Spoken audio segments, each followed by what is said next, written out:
നമസ്തേ നമസ്തേ സമസ്തപ്രപഞ്ചപ്രഭോഗപ്രയോഗപ്രമാണപ്രവീണ മദീയം മനസ്ത്വത്പദദ്വന്ദ്വസേവാം വിധാതും പ്രവൃത്തം സുചൈതന്യസിദ്ധ്യൈ ശിലാഭിത്വദംഘ്രിക്ഷമാസംഗിരേണു പ്രസാദാദ്ഹി ചൈതന്യമാധത്തരാമ നരസ്ത്വത്പദദ്വന്ദ്വസേവാവിധാനാത് സുചൈതന്യമേതീതി Kim ചിത്രമത്ര സ പുണ്യഃ സ ഗണ്യഃ ശരണ്യോ മമായം നരോ വേദയോ ദേവചൂഡാമണിം ത്വാം സദാകാരമേകം ചിദാനന്ദരൂപം മനോവാഗമ്യം പരം ധാമ രാമ. രാമായണം ജീവാമൃതം കർക്കടകം 26. ഭക്തോത്തമയായ ശബരിയാകട്ടെ ഇന്നത്തെ ചിന്താവിഷയം. ധന്യയായി വന്നേനഹമിന്നു പുണ്യാതിരേകാൽ എന്നുടെ ഗുരുഭൂതന്മാരായ മുനിജനം നിന്നെയും പൂജിച്ചനേകായിരത്താണ്ടുവാണാർ അന്നു ഞാൻ അവരെയും ശുശ്രൂഷിച്ചിരുന്നിതു. പിന്നെ പോയി ബ്രഹ്മപദം പ്രാപിച്ചാരവർകളും എന്നോട് ചൊന്നാരവരേതുമേ ഖേദിയാതെ ധന്യേ നീ വസിച്ചാലും ഇവിടെ തന്നെ നിത്യം.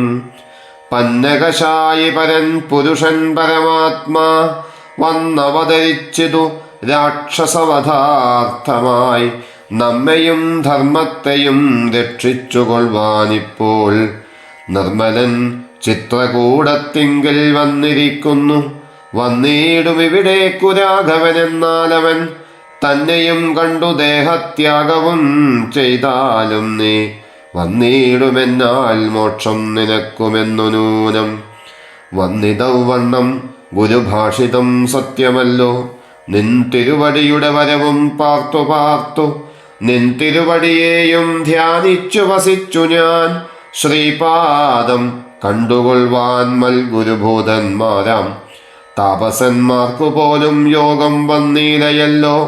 ജ്ഞാനമില്ലാതെ ഹീനജാതിയിലുള്ള മൂഢ ഞാനിതിനൊട്ടും അധികാരിണിയല്ലയല്ലോ. വാങ്മനോ വിഷയമല്ലാതൊരു ഭവദ്രൂപം കാൺമാനുപവകാശം വന്നതു മഹാഭാഗ്യം. തൃക്കഴലിണകൂപ്പി സ്തുതിച്ചു കൊള്ളുവാനുമിങ്ങുൾക്കമലത്തിൽ അറിയപ്പോക ദയാനിധേ. പരമ ഭാഗവതയായ ശബരിയുടെ ചരിത്രം രസകരമാണ്. അവൾ ഒരു കാട്ടാള സ്ത്രീയാണ്. വിദ്യാഭ്യാസം, സത്സംഗം, സദാചാരനിഷ്ഠ എന്നിവയൊന്നും കേട്ടിട്ടേയില്ല. സഹജമായ കാട്ടാളധർമ്മത്തോടെ കാട്ടിൽ മറ്റു കാട്ടാള ജനങ്ങളും ഒന്നിച്ച് കഴിഞ്ഞു വരുമ്പോഴാണ് യാദൃശ്ചികമായി മതംഗ മഹർഷിയുടെ ആശ്രമത്തെയും അവിടെ താമസിച്ചു വരുന്ന തപസ്വികളെയും അവരുടെ തപോനുഷ്ഠാന സമ്പ്രദായങ്ങളുമൊക്കെ നേരിൽ കാണാനും അറിയാനുമിടയായത്.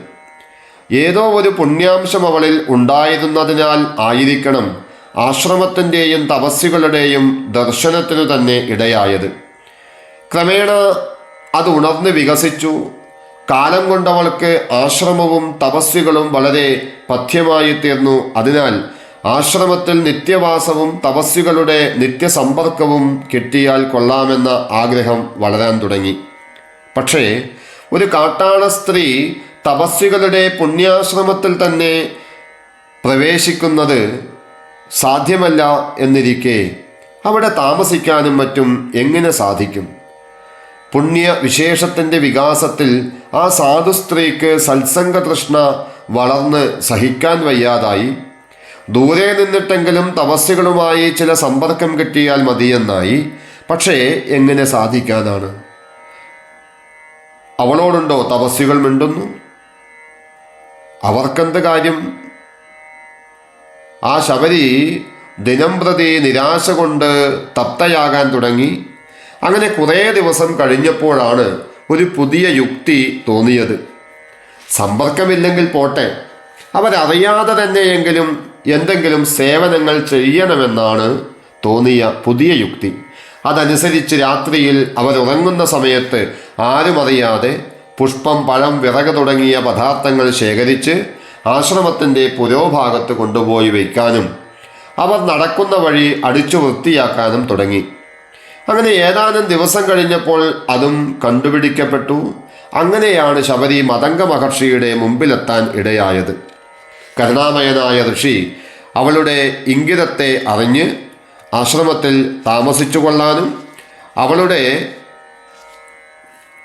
എല്ലാ ആഗ്രഹങ്ങളും സാധിക്കുവാനും അനുവാദം കൊടുത്തു.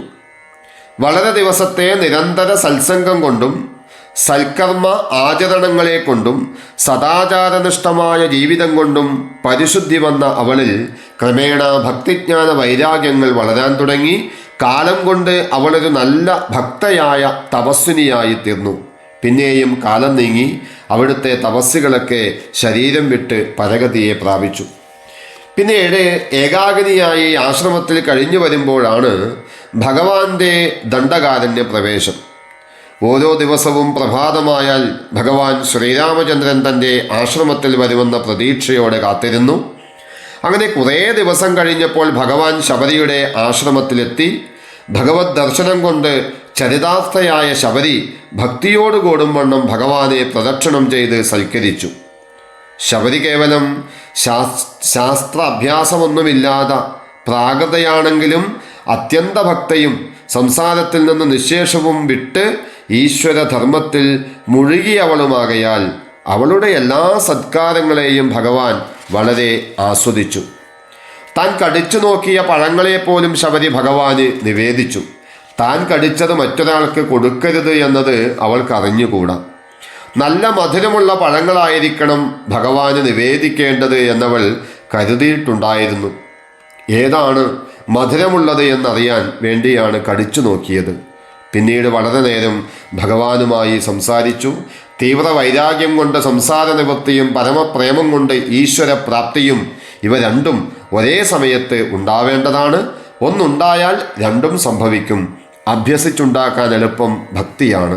വേണ്ട പോലെ വളർത്തപ്പെട്ട 9 അഭ്യസ്തോപാധികളിൽ കൂടി ഭഗവത് ഭക്തി വളർന്നു വികസിച്ച് പക്വാവസ്ഥയെ പ്രാപിക്കും. സത്സംഗം, ഈശ്വര കഥാലാപനം, ഈശ്വര മഹിമാനുകീർത്തനം, ഭഗവത് തത്വ വ്യാഖ്യാനം, ഈശ്വര ബുദ്ധിയോടുള്ള ഗുരുസേവ, യമനിയമാദി അനുഷ്ഠാനം, ഭഗവത് ദാസ്യനിഷ്ഠ, മന്ത്രോപാസന, എല്ലാവരിലും സാമ്യഭാവം, ശമദമങ്ങളിൽ കൂടി വിഷയ നിവൃത്തി, തത്വ വിചാരം ഇവയാണ് പറയപ്പെട്ട 9 ഉപാധികൾ. ഈ പറയപ്പെട്ട 9 ഉപാധികളിൽ കൂടി സംസാര നിവൃത്തിയും ഈശ്വരപ്രേമവും വളർന്നാൽ അവൻ ധന്യനായി. അല്ലയോ ശബരി, ഭാഗ്യം കൊണ്ട് നിനക്കത് സാധിച്ചു. അതാണ് ഭഗവത് ദർശനത്തിന് നിനക്ക് തടസ്സമില്ലാതായത്. ഇങ്ങനെ ഒരുപാട് സംസാരിച്ച് ശബരിയെ അനുഗ്രഹിച്ച് ഭഗവാൻ അടുത്ത പ്രഭാതത്തിൽ യാത്ര തിരിച്ചു. അധ്യാത്മ സാധനയിലേക്കിറങ്ങുന്ന ഒരാൾക്ക് ആദ്യമുണ്ടാവേണ്ടത് ഈശ്വര വിശ്വാസവും ഭക്തിയുമാണ്. അത് ജ്ഞാനം കൊണ്ടായിക്കൊള്ളണമെന്നില്ല. അന്ധമോ പ്രാകൃതമോ ആയ ഭക്തിയായാൽ കൂടെ തെറ്റില്ല. പക്ഷേ അതിന് ദൃഢതയുണ്ടാവണം എന്ന് മാത്രമേ ഉള്ളൂ. അങ്ങനെ ആദ്യം ഉണ്ടാവേണ്ടിയിരിക്കുന്നതും ഉണ്ടാവുന്നതുമായ പ്രാകൃത ഭക്തിയെയാണ് ഇവിടെ ശബരിയായി ചിത്രീകരിച്ചിരിക്കുന്നത്. എല്ലാം നശിച്ച ആധ്യാത്മികൻ വീണ്ടും ഭക്തിയെ വളർത്തുകയാണ് ആദ്യം ചെയ്യേണ്ടത്. ഭക്തി വളർന്നാൽ വിവേകമുണ്ടാവുകയും അവിവേകം നശിക്കുകയും ചെയ്യും. ഇതാണ് രാമായണത്തിലെ ആരണ്യകാണ്ഡത്തിലൂടെ ലഭിക്കുന്ന തത്വം. ഈ തത്വം മനസ്സിലാക്കിക്കൊണ്ട് ഭക്തി വളർത്താൻ നമുക്കേവർക്കും പരിശ്രമിക്കാം. അതിന് രാമായണം ജീവാമൃതം ഒരു പ്രേരണയാകട്ടെ.